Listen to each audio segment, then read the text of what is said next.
Hola, soy Natalia Cabrera y les doy la bienvenida aquí a América, el espacio de France 24 para revisar en profundidad las noticias e historias de nuestro continente. Y esto es lo que veremos hoy. Daniel Ortega tiene el camino libre a la reelección. El presidente de Nicaragua, de la mano de la Fiscalía, se ha encargado de detener a la mayoría de los candidatos opositores. Ya son 7 los aspirantes presidenciales arrestados y a la lista se sumó esta semana una candidata a la vicepresidencia. El surf debutó en Tokio como deporte olímpico y Brasil se convirtió en el primer ganador del oro de la mano de Ítalo Ferreira, el hijo de un pescador de una de las regiones más pobres del país. Una excepción en un mundo controlado por blancos y en el que muchos atletas denuncian racismo. Y Perú revive el fantasma de la inestabilidad. La oposición en el Congreso amenaza con presentar una moción de censura en contra del primer ministro. Les explicamos de qué se trata el mecanismo que ha llevado a que el país haya tenido 4 presidentes en 5 años. Y vamos de inmediato a Nicaragua para revisar la imagen de la semana. Daniel Ortega se convirtió oficialmente en el candidato a la presidencia del Frente Sandinista de Liberación Nacional de cara a las elecciones de noviembre. El mandatario aspira a un 4º mandato consecutivo que lo mantendría en el poder al menos hasta 2027 junto con su esposa Rosario Murillo, quien aspira a la vicepresidencia. El acto de confirmación esta semana es un puro formalismo, pues Ortega no tiene contrincantes ni dentro ni fuera de su partido. Las autoridades nicaragüenses leales a Ortega han emprendido una campaña de persecución a la oposición. Más de 30 personas han sido detenidas, entre ellas 7 precandidatos presidenciales. Y justamente esta semana fue inhabilitada la exreina de belleza Berenice Quesada, candidata a la vicepresidencia. Ortega se dirige así hacia unos comicios prácticamente sin oposición, pues el plazo para inscribir las candidaturas ya venció. Llena de optimismo, Berenice Quesada acudió junto con Óscar Solvabarro a escribir su fórmula presidencial ante el Consejo Nacional Electoral el lunes 2 de agosto. Dejaron el procedimiento para última hora, justo antes de que cerrara el plazo por la intimidación del gobierno de Daniel Ortega. La ola de detenciones en la nación centroamericana deja al menos 30 personas tras las rejas. Yo creo que es necesario que el ambiente electoral sea de manera tranquila, de manera respetuosa, sobre todo, con libertad. Libertad, ya es demasiado todo el asedio y todo la represión que ha vivido el país. Yo creo que el país se merece una oportunidad, los nicaragüenses se merecen una oportunidad de vivir en paz. Apenas 48 horas después, Berenice fue inhabilitada para ejercer cargos públicos. El partido que representan, la Alianza Ciudadanos por la Libertad, estudia qué acciones tomar para continuar en el proceso electoral, en el que solo hay 4 candidatos registrados. Desde principios de junio, la Fiscalía de Ortega ha detenido a 8 precandidatos presidenciales. Los acusa de incitar a la injerencia extranjera. En sus objetivos divulgan esa posición y se van a los Estados Unidos a decir a los yanquis que ellos están listos para que los yanquis los pongan a ellos en el gobierno, y entonces van a desaparecer al ejército y a la policía, y que desapareciendo el ejército y la policía van a dominar al pueblo nicaragüense. En respuesta, la Unión Europea ha impuesto varias sanciones a Ortega y sus allegados, mientras que la Organización de Naciones Unidas advirtió que es poco probable que las elecciones de noviembre sean libres o justas. Y por primera vez el surf es un deporte olímpico y Brasil se convirtió en el primer ganador de la medalla de oro en esta competencia de la mano de Ítalo Ferreira. Ítalo es hijo de un pescador de Río Grande do Norte, una de las regiones más pobres de Brasil. Comenzó a practicar este deporte en la tapa de una nevera de poliestireno expandido, que es conocido en Perú y Bolivia como tecnopor o icopor en Colombia, que su padre usaba para guardar el pescado. Es una excepción en un mundo controlado por los blancos de clase media alta. Muchos atletas brasileños denuncian que hay racismo en el surf. Veamos el informe de nuestro equipo de corresponsales en el gigante sudamericano. Entre la playa de Ipanema y la favela de Cantagalo no hay solamente un enjambre de callejones. Un abismo social y racial separa el mundo del surf del podio olímpico. Anderson es conocido como Pikachu. Comenzó a surfear a los 4 años cuando iba a la playa con su abuela. Muy pronto se dio cuenta de que tenía un don por la tabla. Comencé a destacar. Las personas del mundo del surf en Río de Janeiro empezaron a apoyar mi evolución. En 2013 tuve la oportunidad de viajar a Hawái. Fue uno de los mejores viajes de mi vida. Siempre le decía a mi madre que mi sueño era viajar a Hawái. A pesar de haber ganado varios torneos locales, Pikachu encuentra dificultades para conseguir patrocinios.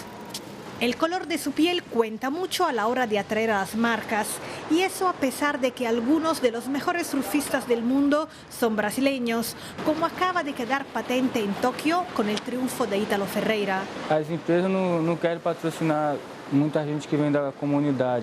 Las empresas no quieren patrocinar a los jóvenes de la favela, prefieren patrocinar a los chicos blancos de ojos azules. Esto me deja muy triste. Muchas personas tristes.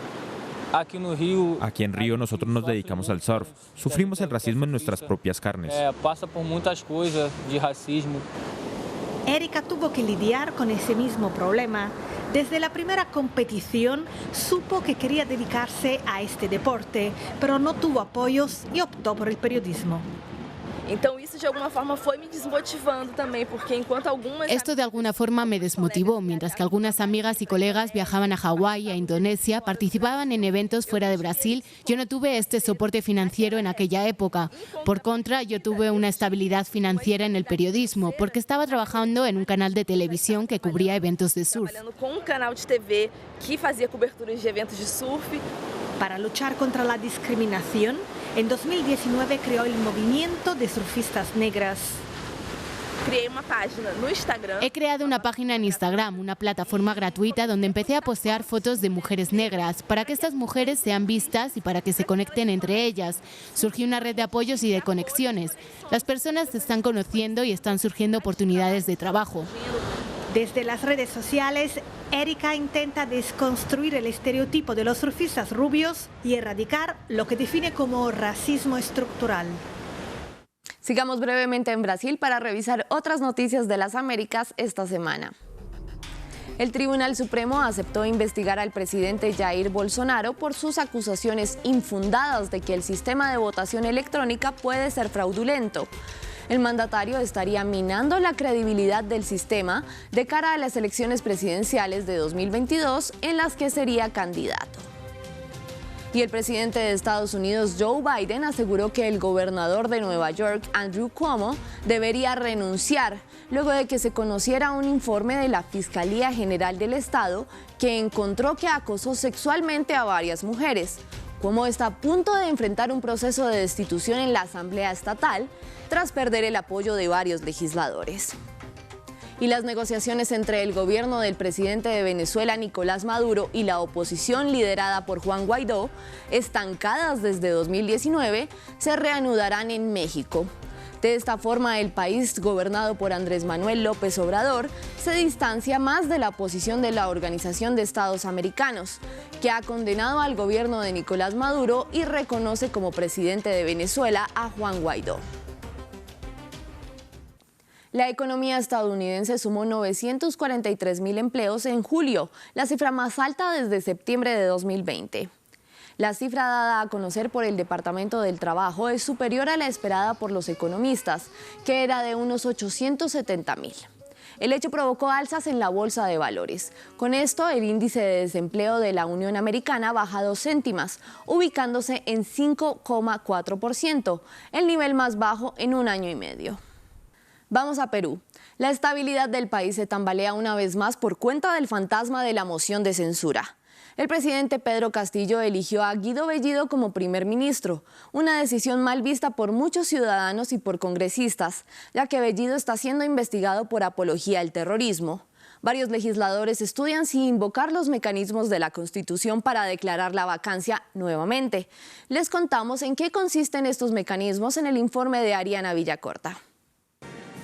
La incapacidad moral se incluyó en la Constitución de 1839 como un mecanismo para retirar del poder a un mandatario en caso de enfermedad. Sin embargo, fue utilizada por primera vez en 2000 para destituir al presidente Alberto Fujimori, mientras él renunciaba por fax desde Japón. Desde entonces, el Congreso lo emite sobre un asunto de interés nacional con la finalidad de rechazar actos realizados por un ministro, incluido el primer ministro. En los últimos años, esto ha generado inestabilidad política en Perú. 4 presidentes gobernaron en un plazo de 5 años.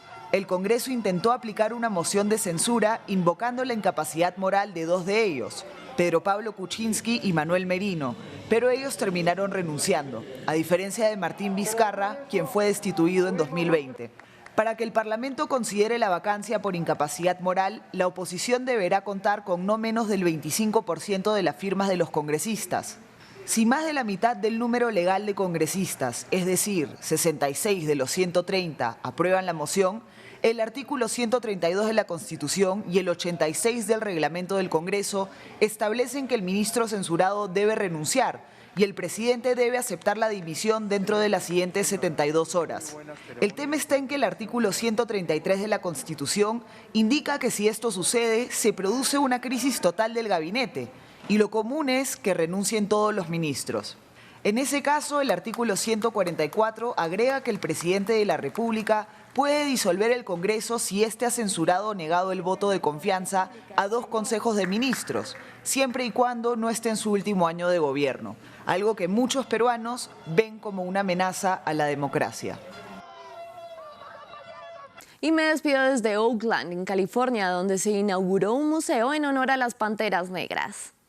Con una recopilación de fotografías, pinturas y murales en honor a los activistas, la exhibición resalta la historia del partido Pantera Negra, que fue fundado precisamente en esa ciudad por estudiantes universitarios para desafiar la brutalidad policial en Estados Unidos contra la comunidad afro.